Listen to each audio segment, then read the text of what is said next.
On December 8, 1941, the beach at Waimanalo on Oahu, Hawaii territory witnessed a scene both horrifying and astonishing to a Japanese soldier.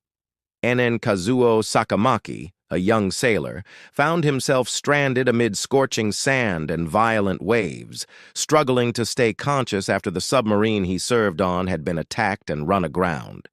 His body was exhausted to the point of near paralysis, fingers clawing at the sand, searching for something to hold on to avoid being dragged under, while his uniform, soaked with salt water, clung tightly to him. In his jacket pocket was a small diary containing words that, if discovered by his superiors, would almost certainly have meant instant death.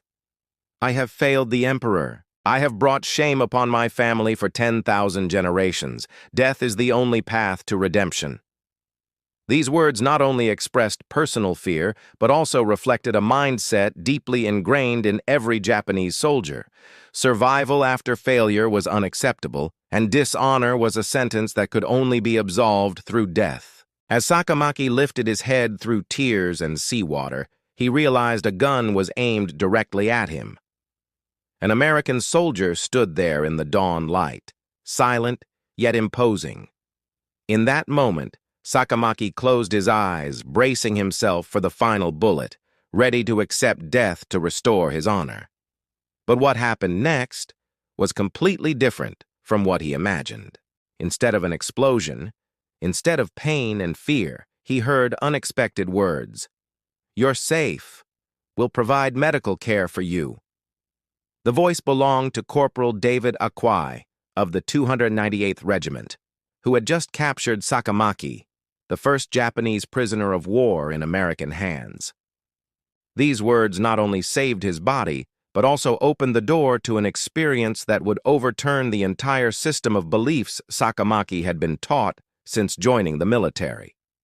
Like most Japanese soldiers, Sakamaki had been raised to believe that the Americans were savage and cruel enemies, and that anyone who surrendered would be tortured or even brutally executed. In his mind, surrender was not an option. It was dishonorable, a stain that could not be cleansed for himself or his lineage. Yet, in that very first moment of capture, reality was entirely the opposite. He was treated kindly, cared for, given medical attention, and showed no signs of violence or revenge. This was a profound cultural and psychological shock, for he could not comprehend how an enemy, people he had been taught were cruel and merciless, could act so humanely. Sakamaki's experience was only the beginning of a remarkable chapter in World War II history, in which captured Japanese soldiers would encounter a form of warfare entirely different from what they had known.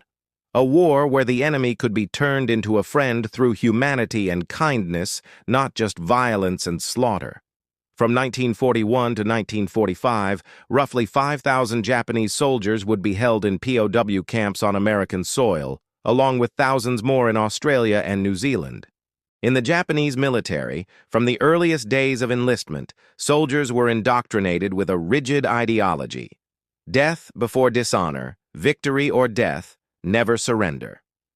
The 1941 military code issued to every soldier contained no guidance on becoming a prisoner of war, as that was considered impossible.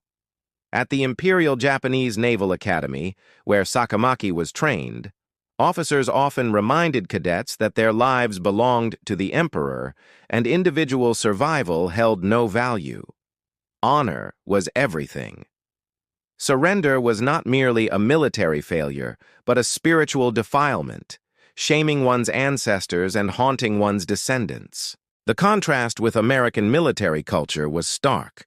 While American soldiers were educated about their rights if captured, under the terms of the Geneva Conventions, Japanese soldiers were taught that surrender meant death. Japanese military training included horrifying descriptions of the atrocities Americans were said to commit: torture, medical experimentation, even cannibalism, all intended to instill extreme fear and maintain absolute fighting spirit. Ironically, while they believed Americans were brutal, it was the Japanese who had perpetrated atrocities across the Pacific, from massacres to the Bataan Death March, where tens of thousands of Filipino and American prisoners were forced to march dozens of miles under harsh conditions, resulting in thousands of deaths. When Sakamaki regained consciousness in a clean hospital on Sand Island, Hawaii, he witnessed the attentive care of American doctors, the courtesy of nurses and officers. He attempted to request suicide to reclaim his honor, but his request was patiently denied, leaving him unable to comprehend it. From Hawaii, Sakamaki was transferred to Camp McCoy, Wisconsin, the largest POW camp for Japanese soldiers in the U.S. The journey from Hawaii through San Francisco across America became his first lesson in American abundance and order. Not cramped freight-like transport, but passenger trains with cushioned seats, 3 full meals a day, vibrant urban scenery, no blockades, no warnings of attack, all in stark contrast to what Japanese soldiers had been taught in military propaganda. From the moment of capture, Sakamaki and other Japanese soldiers began to realize that every assumption about America, its brutality, savagery, and torture, was completely false. They were placed in a world where American soldiers valued law, honor, and humanity above all else. This reality not only saved their lives, but laid the foundation for an unprecedented mental transformation. Those trained to regard death as glory were now confronted with the astonishing truth that survival and receiving kindness were the truly incredible experiences. After being transferred from Hawaii to the mainland, Enen Kazuo Sakamaki, along with thousands of other Japanese soldiers, began the long journey to Camp McCoy, Wisconsin, which would become the largest POW camp for Japanese soldiers in the United States. From the very first days, they noticed a striking difference from what they had been taught in the Japanese military. No torture, no violence, no shame. Instead, they lived in conditions that, for many, seemed luxurious and astonishing. Camp McCoy spanned 60,000 acres, an immense area compared to the small islands of Japan that the soldiers were familiar with. Originally built as a training center, the camp was quickly adapted to accommodate Japanese POWs. Here, they no longer slept on the ground, in caves, or under the harsh conditions they had endured in the Pacific Theater. Each barrack housed around 50 men, with mattress beds, sheets, warm blankets, central heating, and electric lighting. Modern toilets, hot water, and even shower facilities amazed them. Some Japanese soldiers had believed that only the luckiest could survive the war. But here, survival was guaranteed and carefully maintained. The most shocking element was the food. Every day they received 3 nutritionally balanced meals totaling around 2,800 calories, equivalent to an American soldier's diet. Portions included meat, vegetables, bread, butter, coffee, and desserts.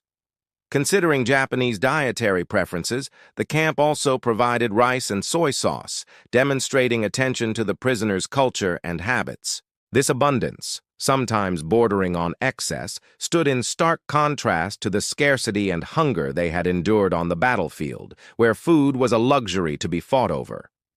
Japanese soldiers, trained to view deprivation and sacrifice as honorable, were now confronted with a world where their enemy provided for all basic needs without hesitation. Medical care also astounded them.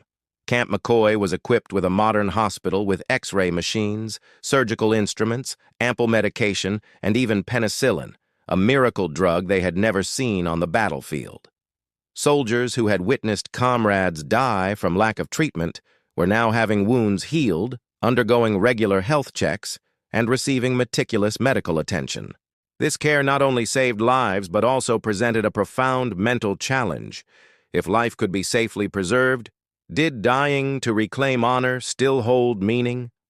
Beyond material comfort, the camps offered religious freedom and education, astonishing Japanese soldiers. While the Japanese military strictly forbade religious activity outside mandatory Shinto rituals and considered survival shameful, Camp McCoy had a Buddhist temple and allowed prisoners to hold ceremonies, funerals, and traditional holidays. This respect, supported by the YMCA and American religious organizations, completely shattered the belief that Americans were savage enemies bent on destroying the culture and faith of others. Moreover, the camps organized educational and vocational programs. Japanese soldiers learned English, American history, mathematics, basic sciences, and practical skills. The camp library offered multilingual books, including Japanese, giving them access to knowledge beyond military texts. Some soldiers realized that the ability to learn and think freely was the key to understanding the world beyond war, an eye-opening first lesson in intellectual freedom. Labor activities included farming, cultivation, and production work. Unlike the brutal forced labor in Japanese-run camps, such as constructing the Burma Railway, which caused thousands of deaths, labor in the U.S. was paid, safe, and taught using modern techniques. They observed automated machinery, rice harvesters, electric milkers, and mechanized irrigation, dramatically increasing productivity. One American worker could achieve what would have taken dozens of Japanese laborers. The abundance, organization, and management of people revealed that America's strength lay not in superhuman individuals, but in an effective system. Interaction with Americans also left a strong impression. Many POWs worked on farms, meeting local Americans whose children were fighting in the Pacific. Initially met with suspicion, over time these relationships became friendly. Americans shared lunches, taught agricultural techniques, and sometimes invited POWs into their homes. These seemingly small but humane acts completely overturned the soldiers' indoctrinated view of the enemy as merciless and cruel. Special events and holidays were also a cultural shock. At Christmas 1944, religious organizations and local communities sent gifts to all Japanese POWs, including Buddhists and Shinto followers. Gifts included cigarettes, candy, hygiene items, warm socks, scarves, and handwritten cards from children wishing them safety and a return home. A Christmas dinner featured turkey, ham, mashed potatoes, gravy, cranberry sauce, and baked goods. Foods Japanese soldiers had never seen since World War I. This kindness not only satisfied hunger, but triggered a psychological upheaval, as they realized their enemy could care for and even love those they had been trained to despise. Particularly impactful was contact with Japanese-American soldiers serving in the 442nd Regiment and intelligence units. They acted as interpreters, supervisors, and aides, often with family members temporarily interned. The presence of Japanese Americans, loyal to their country yet empathetic to captured compatriots, prompted POWs to reflect on loyalty, honor, and personal identity. Each day at the camp was a lesson in cultural contrast. Where Japanese soldiers once saw death as honor, Americans valued life, health, and human dignity above all. Activities such as intercamp sports, reading newspapers, sending Red Cross letters, education, and paid labor not only changed perceptions of the enemy, but also allowed POWs to reevaluate themselves, their families, and the true value of life. From these daily experiences, Japanese POWs gradually realized a profound truth. They were treated humanely not because they were deserving or weak, but because America believed in humanitarian principles, international law, and the power of moral integrity. This reality shattered the belief that only violence commanded authority, that cruelty equaled strength, and that opponents must be destroyed to achieve victory. On the contrary, humanity, care, and organization could turn enemies into friends, break rigid indoctrination, and sow the seeds of long-term peace and cooperation. As Japanese soldiers gradually adapted to life at Camp McCoy and other POW camps, they began to undergo profound psychological changes. The mixture of surprise, suspicion, and amazement triggered a new awareness. Those they had once considered savage, cruel enemies were, in reality, moral human beings who respected international law and cared for those they had once sought to destroy. For many POWs, the first significant psychological shock came when they were allowed to write home and receive replies from their families. Initially, many refused, believing their families would see them as dishonored and dead, since Japanese military law regarded surrender as shameful. However, when the first letters arrived, messages from parents, wives, and children expressed joy that they were alive, with no blame or reproach. This completely overturned their military education. An individual's life had value beyond the glory of death for the nation. On a daily basis, POWs observed how Americans organized society and labor. The camps provided classes in technical skills, agriculture, English, basic sciences, and American history. Camp libraries, stocked with multilingual books including Japanese, allowed soldiers access to knowledge they had never been permitted outside military texts. These lessons became opportunities to recognize the power of free education and creative thinking, completely at odds with the rigid discipline and programming they had experienced. Paid labor on farms also offered a profound lesson. Japanese soldiers realized that productivity did not come from individual effort alone, but through systems, machinery, and scientific organization. Automated farming equipment, modern irrigation, and effective farm management amazed them. One American farmer could accomplish what dozens of Japanese laborers could. This demonstrated that strength and prosperity could be achieved through smart organization and cooperation rather than cruelty and coercion. Social interactions further reshaped perceptions. Initially, Japanese POWs faced fear and suspicion. Were the Americans they met treacherous enemies? Over time, they witnessed genuine care from farmers and local families who shared meals, invited them into their homes, and engaged in conversation, as well as Japanese-American personnel who acted as interpreters and supervisors. These small acts of humanity caused confusion and inner conflict. They learned that real strength lay not in brutality, but in the ability to exercise compassion. One of the most impactful lessons came from observing and comparing with other POWs. At Camp McCoy, German and Italian prisoners were treated respectfully, participated in sports and cultural activities, and experienced POW life as a normal wartime status. In contrast, Japan, with its belief in death before dishonor, considered POWs a disgrace. This contrast led Japanese soldiers to gradually realize that survival was not shameful, and being a POW could be accepted, even seen as an opportunity for learning and growth. Experiences in the POW camp not only changed perceptions of the enemy, but also reshaped personal and familial values. Japanese soldiers learned that family mattered more than military honor, and that caring for loved ones, survival, and love were true values. They observed Americans placing family at the center of life, realizing that individual and national strength could coexist with kindness and compassion. Japanese POWs also learned lessons about religious freedom and personal dignity. The camps allowed them to practice Buddhism and Shinto while encouraging respect for others' faiths and ethics. This was shocking to those taught that only the military and the state determined a person's value. Respect for religion and individuality created a new moral foundation, prompting them to reevaluate Japan's political and social systems, which were highly coercive and controlling. When the war ended, the POW experience left a lasting, multifaceted impact.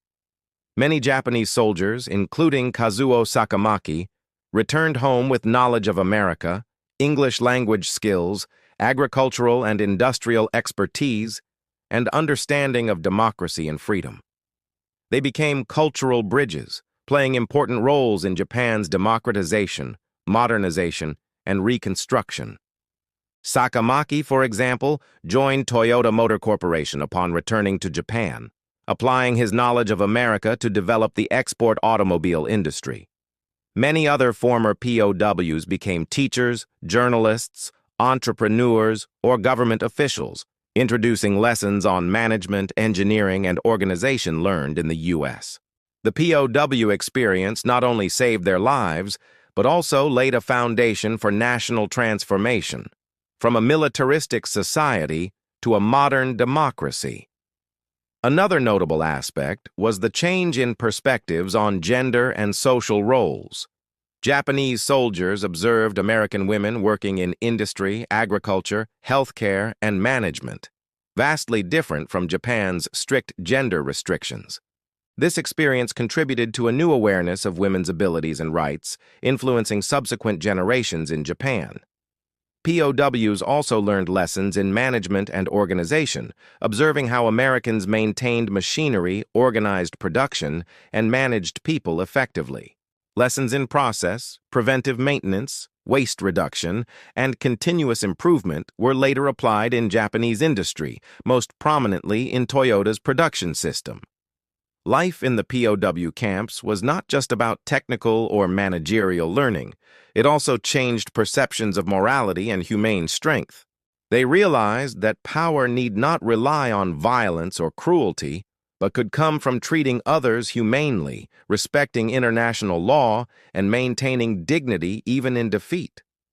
Learning to care for others as oneself became a priceless lesson that the Japanese military had never taught, but which America demonstrated during wartime. Upon returning to Japan, many POWs faced inner conflict. On one hand, they were grateful to have survived. On the other, they saw a country devastated by war, with the death before dishonor mentality still deeply ingrained in society. Yet, armed with skills, knowledge, and experiences of human compassion, they became positive forces in rebuilding the nation, helping Japan rise from the ruins of war to become a modern economic power in the following decades. When the war ended, Japanese POWs began the process of returning home, a journey both complex and challenging. Many had spent more than 3 years living in complete unfamiliarity, nurtured, educated, and treated humanely in POW camps in the United States. They returned to a Japan that was utterly transformed from what they had known. Cities lay in ruins, the countryside faced famine, and the militarist government had collapsed. Reintegration at home was not easy. Some families welcomed POWs with joy simply because they had survived, but many others held to traditional beliefs. A captured soldier brings shame to the family. Some returning veterans were pressured to commit suicide or take responsibility for their family dishonor. This created profound psychological conflict. POWs had to reconcile the joy of survival with social ostracism in a society that still regarded them as dishonored. However, thanks to the knowledge and experience gained in the U.S., many POWs quickly became key contributors to Japan's reconstruction. They applied lessons in engineering, management, and organization that they had observed in the camps. English proficiency, understanding of American society, and exposure to advanced production methods enabled them to serve as cultural and economic bridges between Japan and the U.S. in the post-war era. A prominent example is Kazuo Sakamaki, the first POW captured at Pearl Harbor. After returning to Japan, he joined Toyota Motor Corporation, using his English skills and knowledge of American industry to develop the export automobile sector. This allowed Toyota and other Japanese businesses to adopt advanced production and management models from the U.S., contributing to Japan's post-war economic miracle. Many other POWs became teachers, journalists, entrepreneurs, or government advisors, applying lessons in management, technology, education, and respect for human rights. These experiences not only advanced their personal development, but also contributed to Japan's transformation from a militarist society into a modern, democratic, and open nation. One significant impact was a shift in views on family and society. Experience in the U.S. helped POWs recognize the true value of family, affection, and mutual care. They observed Americans placing family at the center of life and balancing work with personal life. Upon returning to Japan, many former POWs prioritized family cohesion and quality of life, an approach contrasting sharply with the previous focus on absolute work and honor. POWs also played a role in promoting women's rights and gender equality. In American camps and farms, they witnessed women working in industry, agriculture, and management, opportunities rare in Japan at the time. This experience reshaped perceptions of women's capabilities and roles, contributing to social and policy changes in subsequent decades, particularly in education and labor. Economic and industrial impacts were also evident. Japanese POWs, having observed the efficiency of American production systems, applied principles of management, continuous improvement, machinery maintenance, and labor optimization to Japanese industries. Toyota's production system, with concepts like waste reduction, productivity enhancement, and respect for workers, can be seen as a direct application of lessons learned from the POW experience. These skills and knowledge enabled Japan to rapidly rebuild its economy, develop a strong export industry, and become an economic power within decades. In education and media, many POWs learned to access information transparently and freely, reading newspapers and scientific materials. Upon returning, they became advocates for press freedom, academic inquiry, and democratic education. Numerous former POWs became journalists, teachers, or advisors, promoting critical thinking and encouraging Japanese citizens to access diverse information, helping to build a more democratic society. Another key influence was in international relations and reconciliation. Returning POWs with first-hand experience of American humanity and respect became cultural bridges between two former enemy nations. They explained American society to compatriots and officials, helping to foster mutual trust in Japan-U.S. relations. Many maintained correspondence and contact with Americans they had met, creating personal and community connections that lasted decades and strengthened long-term peace and cooperation. The POW experience also left a lasting impact on personal philosophy and worldview. Those who had once believed that death is the only honor came to understand that dignity, kindness, learning, and cooperation were true values. They realized that strength does not arise from violence or destroying enemies, but from maintaining ethics and humanity even in wartime. This perspective shaped post-war Japanese individual and societal consciousness, contributing to democratization and the development of new cultural values. Family and generational relationships were also deeply influenced. Children of POWs often grew up in environments emphasizing the importance of education, international experience, and independent thinking. Many subsequent generations chose to study in the U.S. or other Western countries, further expanding cultural, economic, and educational exchanges between Japan and the world. Ultimately, the Japanese POW experience in the U.S. became a historical lesson on the power of humanity in war. Instead of using violence to teach a lesson, the U.S. demonstrated that kindness and adherence to international law could turn enemies into allies, break extremist ideologies, and sow the seeds of long-lasting peace. It was this humanitarian approach that helped transform Japan from a stubborn, extremist adversary into a strategic partner and cultural, economic ally of the U.S. in the following century. The story of Japanese POWs in the United States during World War II is not only a unique historical anecdote, but also a profound lesson on the power of humanity, education, and adherence to principles during times of conflict. Looking back, it is clear that the U.S. achieved a dual victory, both militarily and morally. They defeated the enemy on the battlefield while also winning the minds and hearts of those who had been indoctrinated to see them as ruthless foes. One of the most important lessons is that humane treatment can transform perceptions and extremist ideologies. Japanese POWs were fed, medically cared for, educated, and treated with respect, even though the Americans knew exactly what they had done to Allied forces. This stark contrast forced them to confront a deep cognitive dissonance.